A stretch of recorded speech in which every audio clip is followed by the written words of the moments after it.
Bang, aku nak tanya. Kalau muka depan ni masuk Pajero 2020, apa yang kena ubah bang? Okey, frame panel ni kena potong. Trim panel? Frame panel. Frame panel? Okey, frame panel ni body ni kena potong. Maksudnya nose cut lah? Nose cut. Nose cut kena tukar. Kita dapat bentuk yang original. Lepas tu lampu baru boleh masuk cantik. Baru boleh masuk fitting dia cantik-cantik. Maksudnya separuh depan ni semua adalah nose cut 2020 punya. Pajero 2020. Pendek? Pendek sekali potong. Kena potong tak? Pendek potong. Oh, habis ni kalau dah potong-potong ni bang, nanti dia punya fitting dia okey tak okey? Kita fitting dia cantik. Dia cantik. So fitting dia. Fitting balik lah cantik lah. Sebab biasanya bang, kalau potong-potong ni fitting tak apa nak ngam. Tapi boleh lah So memang favourite lah 2020 punya muka.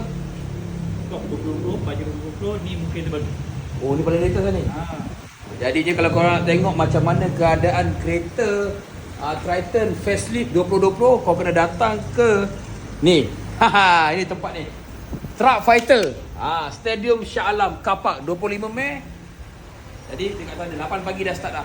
Jadi korang boleh tengok. Yang ni kau dapat satu kan. Ni belum siap. Nanti kau kat sana aku percaya kau dapat tengok lagi banyak yang dah siap. Jadi kau boleh tengok lah dia punya fitting dia, dia punya kekemasan dia, cat dia. Triton facelift 2020. Betul bang? Betul.